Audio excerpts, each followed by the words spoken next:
Ada Jay Idzes, Hajime Moriyasu ungkap 3 pemain timnas Indonesia yang paling diwaspadai Jepang. Tetap panggil pemain minim menit bermain ke timnas Indonesia. Ini pembelaan Patrick Kluivert. Lubang kelam Rafael Struijk, El Clemer terbuang dari Brisbane Roar dan kini tak terpakai di timnas Indonesia. Pendukung Jepang banyak. Tak tahu kekuatan timnas Indonesia, jurnalis negeri Sakura.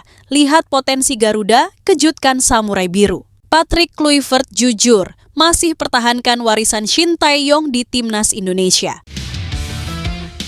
Ada Jay Idzes, Hajime Moriyasu ungkap 3 pemain timnas Indonesia yang paling diwaspadai Jepang. Pelatih Jepang, Hajime Moriyasu, mengungkapkan ada 3 pemain timnas Indonesia yang diwaspadai dalam laga terakhir grup C. Dalam laga kontra skuad Garuda, Hajime Moriyasu mengaku akan tetap melakukan eksperimen karena ia ingin memberikan kesempatan para pemain muda. Namun, ia menekankan tetap berharap tim berjulukan Samurai Biru bisa meraih kemenangan kontra tim Merah Putih nantinya. Saya ingin memberi kesempatan sebanyak mungkin kepada para pemain untuk bermain dan memperluas taktik kami, ujar Hajime Moriyasu. Saya ingin mereka bermain bersama sebagai satu tim internasional. Jadi, saya ingin memastikan bahwa pertandingan besok memberi kesempatan kepada para pemain untuk tumbuh sebagai pemain internasional, ucapnya. Tetapi, soal seberapa banyak perubahan yang akan saya lakukan akan saya putuskan setelah sesi latihan terakhir. Jepang memang lebih diunggulkan dalam laga ini karena mereka merupakan salah satu tim terbaik di Asia. Selain itu, dalam laga ini Jepang akan bermain di kandang mereka sendiri, sehingga mereka akan mendapat dukungan penuh dari supporter. Meski demikian, Hajime Moriyasu menilai bahwa pertandingan melawan timnas Indonesia tak akan mudah. Pelatih berusia 56 tahun tersebut bahkan mengakui ada pemain timnas Indonesia yang diwaspadai. Menurutnya, saat ini skuad Garuda sudah mengalami peningkatan.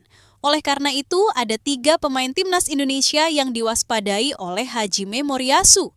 Menurutnya, pemain yang diwaspadai salah satunya adalah kapten tim Merah Putih, yakni Jay Idzes. Ia menilai pemain asal klub Italia, Venezia FC tersebut merupakan pemain yang bagus dalam bertahan. Untuk itu, ia akan sulit ditembus. Tetapi Moriyasu menekankan tim asuhannya akan berusaha keras agar bisa membobol pertahanan rapat Jay Idzes dan kawan-kawan. Lini pertahanan Indonesia sangat kuat, kata Hajime Moriyasu. Kapten mereka, Jay Idzes, adalah pemimpin di sana dan saya ingin memastikan kami bisa menembus pertahanan mereka dengan permainan agresif, tegasnya. Selain Jay Idzes yang diwaspadai, Moriyasu juga menyoroti beberapa nama pemain yang bisa mencetak gol. Moriyasu menyoroti Rafael Struijk yang memang merupakan penyerang timnas Indonesia. Tak hanya Struijk, Moriyasu juga menyoroti Ole Romeni, yakni penyerang timnas Indonesia yang belakangan ini mendapat sorotan. Seperti diketahui, Ole Romeni memang belum lama ini membela timnas Indonesia.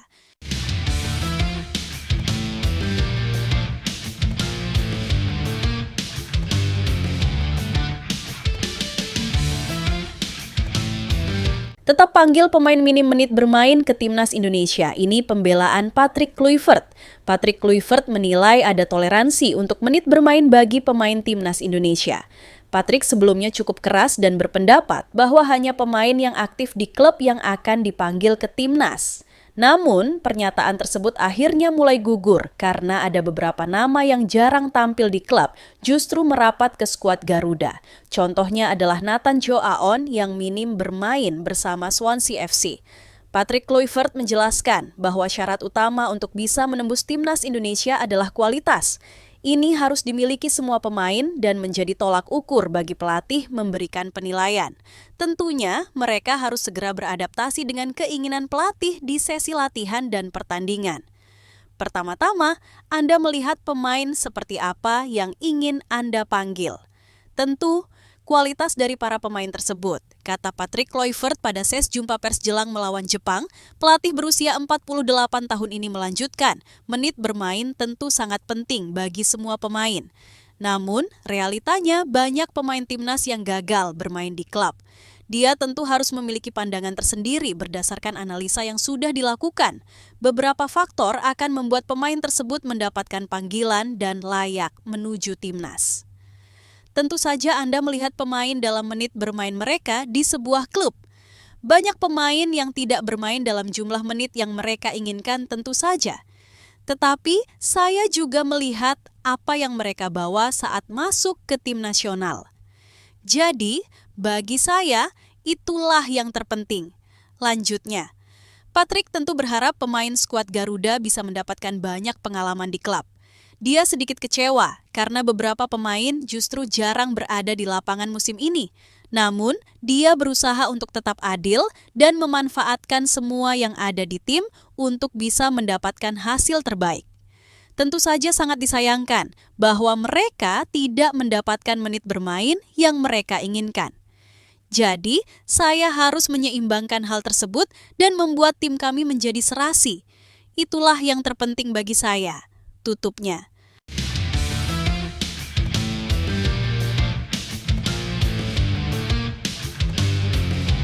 Lubang kelam Rafael Struijk, El Clemer terbuang dari Brisbane Roar dan kini tak terpakai di timnas Indonesia.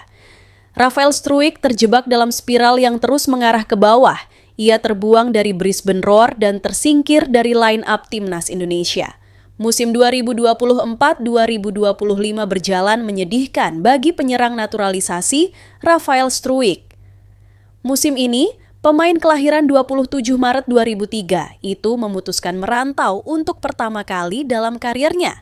Ia meninggalkan klub yang selama ini membesarkannya ADO Den Haag untuk hijrah ke klub Australia milik orang Indonesia. Satu musim bersama Brisbane Roar, Struijk berpamitan dengan statistik minimalis. Struijk hanya bermain 10 kali dengan total 239 menit dan mencetak 1 gol hanya tampil sekali sejak Januari. Segera setelah A-League 2024-2025 berakhir, pihak Brisbane Roar menyatakan perginya sang striker rupawan. Semua orang di Brisbane Roar mengucapkan terima kasih kepada Rafael atas kontribusinya musim ini dan mendoakan kesuksesannya di masa mendatang. Tulis Brisbane Roar. Selama masa sulit di Brisbane, timnas Indonesia pada era Shin Tae-yong masih mengandalkannya. Ia menggendong tim Garuda di ASEAN Cup 2024 dengan tampil 4 laga, yang membuat menitnya di Brisbane Roar tergerus karena turnamen digelar di tengah liga. Di kualifikasi Piala Dunia 2026 putaran ketiga, ia bermain penuh 90 menit dalam 5 dari 6 laga awal semasa dilatih Shin. Saat terjadi pergantian pelatih ke Patrick Kluivert, Struijk tak lagi menjadi pemain andalan. Ia hanya tampil 45 menit pada laga debut Kluivert saat timnas Indonesia dibantai Australia dengan skor 5-1. Sejak saat itu, Struijk hanya dipanggil tanpa mendapatkan kesempatan, cuma duduk di bangku cadangan. Pada partai tersebut, Kluivert lebih memilih 2 pemain Liga 1 untuk mengapit Ole Romeni, yaitu Ricky Kambuaya dan Egy Maulana Fikri. Saat gelombang pergantian pemain ofensif pada babak kedua, pemain yang dimasukkan pun dari Liga 1, yaitu Beckham Putra dan Ramadan Sananta. Situasi tersebut tak pernah terjadi pada El Clemer di era Shin Tae-yong. Struijk tak punya fisikalitas seperti Romeni, juga tak punya bekal laga kompetitif seperti pemain Liga 1. Jika sudah begini, Struijk tampaknya harus memulai karir dari nol pada musim depan.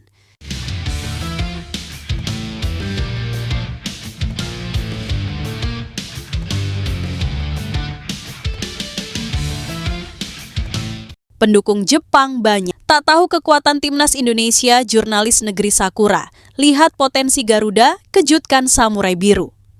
Salah satu wartawan Jepang bernama Rintaro Asano menuturkan publik di negaranya cenderung masih menganggap timnas Indonesia lebih lemah ketimbang tuan rumah.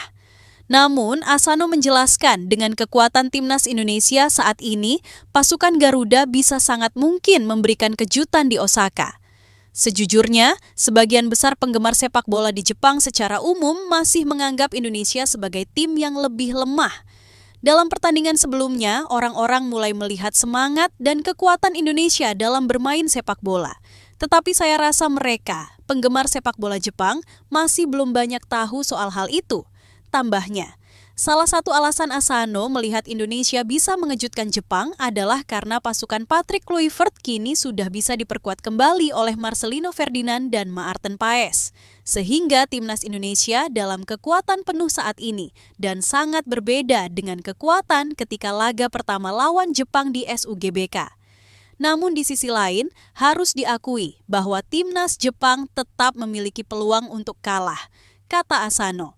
Karena Indonesia jelas merupakan salah satu tim penting di grup C dan di Asia. Pemain-pemain seperti Marcelino, Rizky Ridho, serta Romeni yang mencetak gol lagi menjadi perhatian. Tambahnya, andai pemain-pemain kunci Indonesia tersebut tampil maksimal, Rintaro Asano yakin pasukan Garuda bisa mengejutkan di Osaka. Jika pemain-pemain seperti mereka mampu secara individu mengalahkan pemain Jepang, saya rasa itu akan membuktikan bahwa Indonesia telah naik level yang lebih tinggi, tambahnya.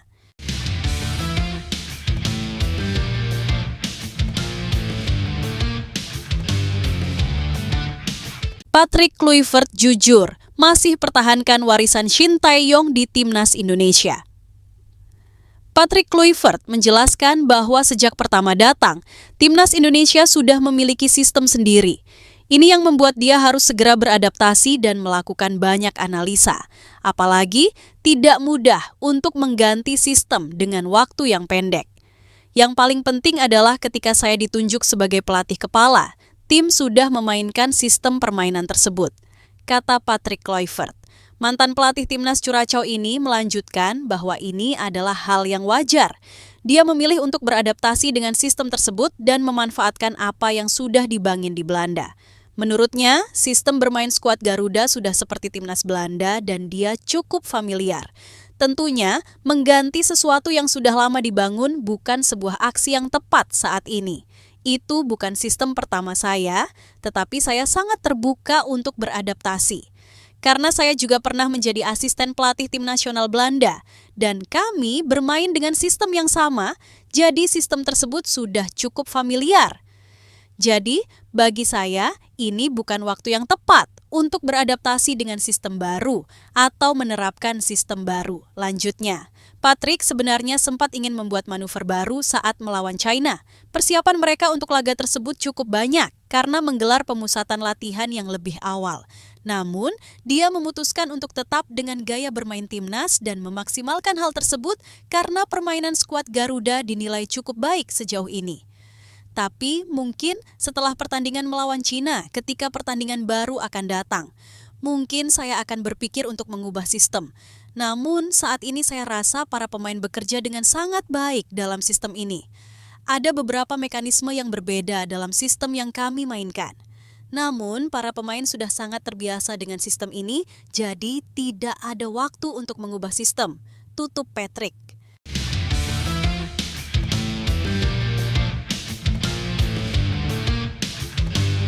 Hajime Moriyasu puji Timnas Indonesia, habis-habisan hingga singgung perhatian Presiden Prabowo. Pelatih Jepang, Hajime Moriyasu, memuji habis-habisan Timnas Indonesia jelang melawan Samurai Biru hingga singgung dapat perhatian dan dukungan dari Presiden RI Prabowo Subianto. Pertama-tama, kesan saya terhadap Timnas Indonesia adalah mereka selalu menunjukkan peningkatan setiap kali bermain di kualifikasi Piala Dunia 2026. Ujar Hajime Moriyasu kepada awak media di Osaka Senin, 9 Juni 2025. Mereka memiliki kebijakan untuk memanfaatkan pemain naturalisasi demi memperkuat tim, ucapnya. Menurut Moriyasu, dengan kehadiran pemain naturalisasi ini, Timnas Indonesia mengalami peningkatan. Namun, ini membuat mereka memiliki momentum bagus karena berhasil meningkatkan level mereka. Ia menilai bahwa saat ini Timnas Indonesia bahkan menjadi salah satu tim yang memiliki banyak pemain yang berkarir di Eropa. Untuk itu, Moriyasu memuji habis-habisan Timnas Indonesia. Pasalnya, ia menilai kualitas pemain tim merah putih saat ini pun berada di level global. Ini karena tak sedikit pemain andalan skuad Garuda yang tampil di liga utama seperti Jay Itzes bersama Venezia FC di Liga Italia. Sementara itu, beberapa pemain lain seperti Calvin Verdong, Mace Hilgers, Kevin Dix, hingga Tom Hay. Sudah pasti mereka telah melakukan peningkatan besar. Mereka punya momentum di Asia, kata Moriyasu. Mereka adalah salah satu tim Asia yang banyak pemainnya bermain di liga-liga Eropa. Secara kualitas, pemain mereka sudah berada di level global, jelasnya. Tak hanya memuji habis-habisan Timnas Indonesia yang kualitasnya meningkat, Namun, Moriyasu juga menyinggung soal dukungan atau perhatian pemerintah khususnya dari Presiden RI Prabowo Subianto. Seperti diketahui, setelah Timnas Indonesia mengalahkan Cina 1-0 dan dipastikan lolos ke putaran keempat kualifikasi Piala Dunia 2026. Jay Itzes dan kawan-kawan beserta jajaran pelatih Timnas Indonesia diundang Presiden Prabowo untuk makan siang bersama. Bahkan yang menjadi sorotan, Justin Hubner dan kawan-kawan juga mendapatkan hadiah jam tangan Rolex dari Presiden Prabowo. Moriyasu menilai dukungan dari pemerintah ini bisa membuat tim memiliki momen bagus. Pasalnya, para pemain Timnas Indonesia juga dipercaya dalam motivasi tinggi untuk bisa mengalahkan Jepang. Setelah pertandingan terakhir, Indonesia memastikan diri lolos ke playoff dan saya tahu mereka diundang Presiden untuk makan siang bersama dan Presiden sangat menyemangati tim Indonesia. Saya melihat beritanya, jelas Moriyasu, sekali lagi mereka memiliki momentum, mereka memiliki kualitas yang baik, mereka berbakat sehingga pertandingan nanti akan menjadi laga yang sangat sulit. Saya ingin menang agar kami merasa kami juga tumbuh dan berkembang, tuturnya.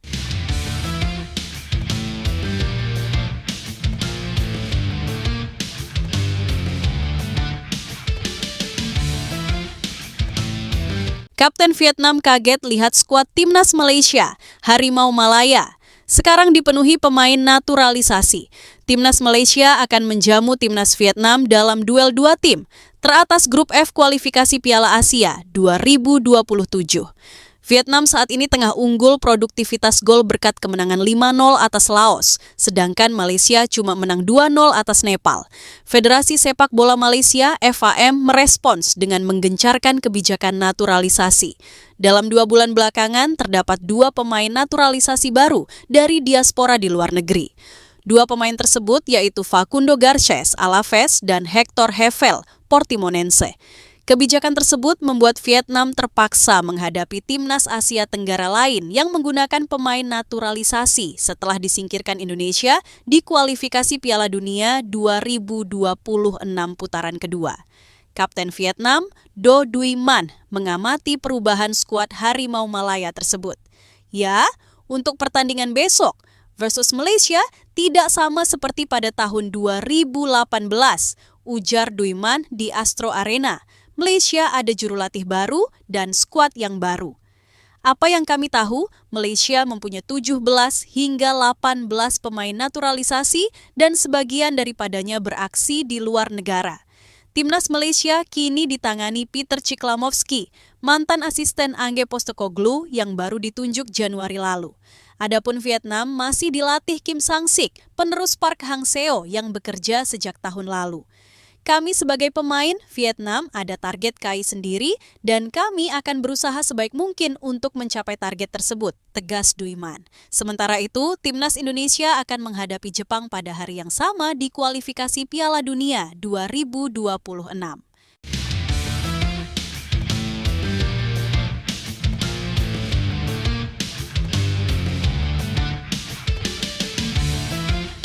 Negara sahabat, Timnas Palestina berpeluang susul Timnas Indonesia ke putaran 4 kualifikasi Piala Dunia 2026. Timnas Palestina berpeluang menyusul Timnas Indonesia ke putaran 4 kualifikasi Piala Dunia 2026 zona Asia. Indonesia bisa menyambut negara sahabat Palestina di babak lanjutan menuju Piala Dunia 2026. Tim Garuda sudah memastikan tiket ke putaran keempat kualifikasi Piala Dunia 2026 dari grup C. Pasukan Patrick Kluivert dipastikan finish di 4 besar grup dengan 12 poin, tak akan bisa dikejar Bahrain atau Cina. Putaran keempat digelar dengan format 2 grup terdiri dari masing-masing 3 tim pada Oktober mendatang. Sudah ada 4 tim yang memastikan diri lolos, yaitu Uni Emirat Arab, Qatar, Irak, dan Indonesia. 2 tiket masih diperebutkan 4 tim, yaitu Oman dan Palestina di grup B, serta Australia dan Arab Saudi di grup C. Arab Saudi perlu keajaiban menang dengan selisih 5 gol atas Australia, sedangkan duel di grup B masih sangat terbuka. Palestina berstatus tuan rumah menjamu Oman pada laga penentuan, meski begitu mengingat situasi tak memungkinkan negeri Palestina yang sedang diinvasi Israel, pertandingan akan digelar di King Abdullah Stadium, Yordania. Palestina saat ini menghuni peringkat 5 grup B dengan 9 poin, hanya berjarak 1 poin dari Oman di peringkat 4. Pada laga teranyar, Singa Kanaan menaklukkan Kuwait dengan skor 2-0 berkat gol Tamer Seyam dan Wessam Abu Ali. Itu adalah kemenangan yang penting dan berharga, karena kami bisa membawa kegembiraan untuk rakyat Palestina, ucap pelatih Ihab Abu Jazar di ESPN. Pertandingan itu tidak mudah, apalagi kami melawan Kuwait di kandang mereka, di depan supporter mereka. Jika menang atas Oman, Palestina bakal mengantongi tiket ke putaran 4, menemani Irak dari grup B. Palestina merupakan negara sesama mayoritas Muslim yang menjadi sahabat Indonesia. Terbaru, utusan khusus Presiden Palestina, Mahmud Al-Habbash, menemui Presiden RI Prabowo Subianto pada 18 Maret lalu. Alangkah indahnya jika Indonesia dan Palestina sama-sama lolos ke Piala Dunia 2026 di Amerika Serikat, Meksiko, Kanada.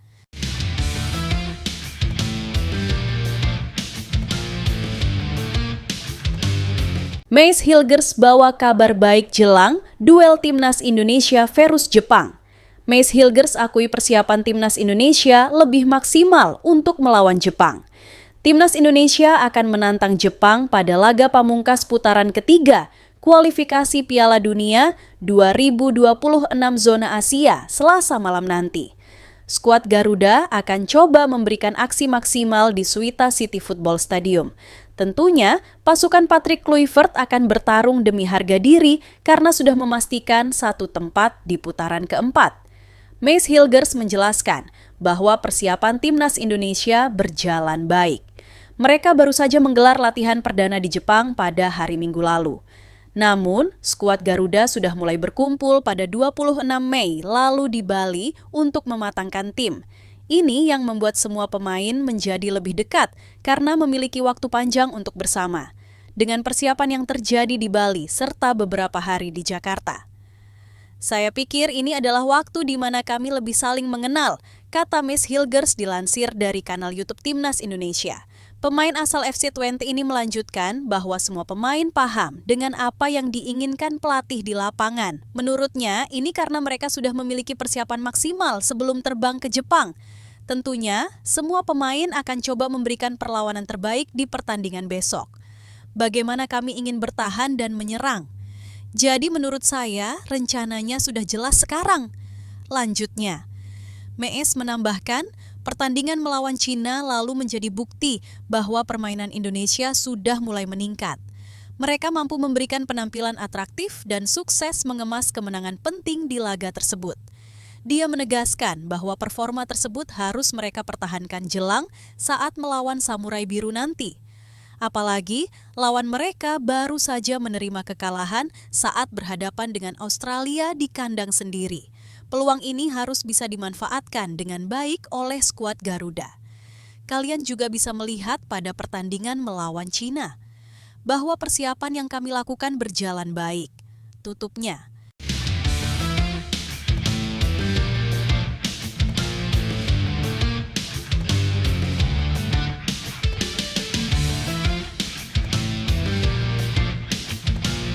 Media asing sejajarkan Ricky Kambuaya, Ole Romeni, duet maut. Tak mengherankan bila media ternama asal Amerika Serikat, ESPN, ikut menyoroti performa luar biasa skuad Garuda di laga lawan Cina.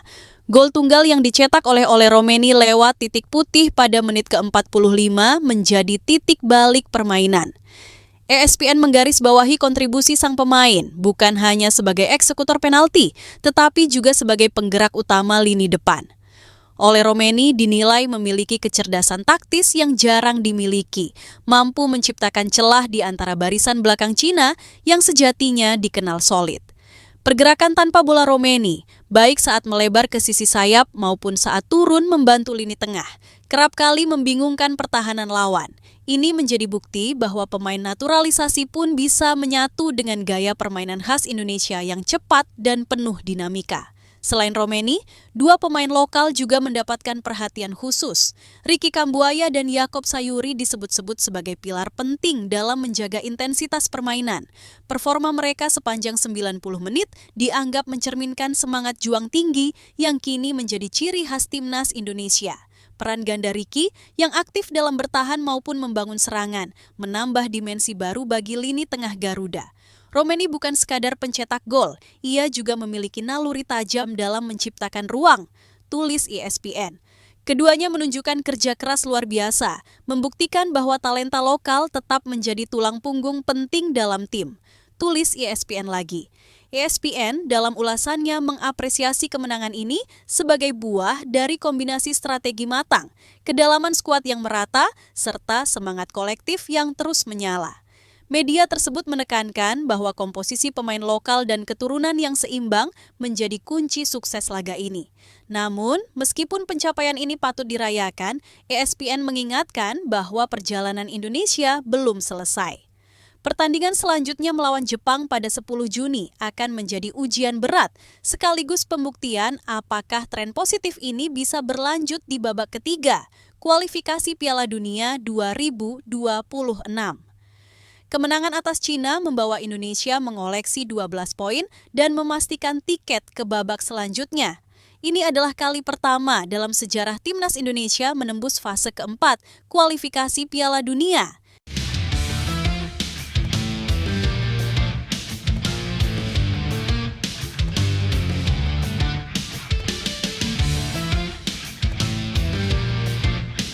Alasan PSSI gelar TC Timnas U17 Indonesia di Sumatera Utara. TC ini akan mulai digelar pada 10 hingga 18 Agustus mendatang dan disertai dengan laga uji coba. Nantinya ini akan jadi persiapan jelang Garuda Asia tampil di Piala Dunia U17 2025 yang akan digelar di Qatar. Pelatih Nova Arianto memasang target untuk bisa lolos dari babak grup dan akan memanfaatkan waktu yang ada saat ini. Anggota Exco PSSI Arya Sinulinga menjelaskan bahwa Timnas U17 Indonesia akan serius mempersiapkan Piala Dunia. Mereka juga akan menghadirkan beberapa tim untuk jadi lawan Garuda Asia di Medan nanti. Langkah ini diharapkan bisa semakin memperkuat mental pemain dan mematangkan aspek taktikal. Kita akan bikin besar juga. Kemarin Pak Erick Thohir juga sudah mengundang ada 3 negara lain yang lolos juga Piala Dunia U17, kata Arya Sinulinga. TC kali ini diharapkan bisa meningkat animo sepak bola di sana. Apalagi pemerintah daerah memberikan dukungan penuh untuk agenda kali ini. Selain itu, Timnas U17 Indonesia diharapkan bisa mempersiapkan diri dengan maksimal selama menjalani TC. Momen ini akan membuat gairah sepak bola di Sumut semakin bagus. Minta izin sama Pak Gubernur, minta support sama Pak Gubernur dan Pak Wakil. Supportnya total dan kami senang betul di Sumut, lanjutnya. Arya menambahkan, saat ini perlu adanya pendekatan khusus agar sepak bola Sumut bisa kembali bergerak. Apalagi, event sepak bola sudah lama tidak digelar di sana dan hadirnya Timnas diharapkan bisa memberikan dampak positif. Di Sumut dari tanggal 10 sampai 18 Agustus. Itu, event sepak bola kan sudah lama, terakhir kali mungkin Marahalim, jadi ini bisa menggairahkan kita lagi. Tutupnya, beberapa fasilitas dan sarana latihan sudah dipastikan sesuai kebutuhan Timnas. Mereka akan menggunakan 3 venue baik untuk pertandingan dan latihan. Tentunya, PSSI akan berusaha memberikan yang terbaik agar Garuda Asia bisa memberikan hasil maksimal. Tadi kita sudah melihat fasilitas, nanti ada 2 stadion untuk latihan dan 1 stadion untuk pertandingan. Fasilitas di Sumut cukup baik dan cukup bagus tutupnya.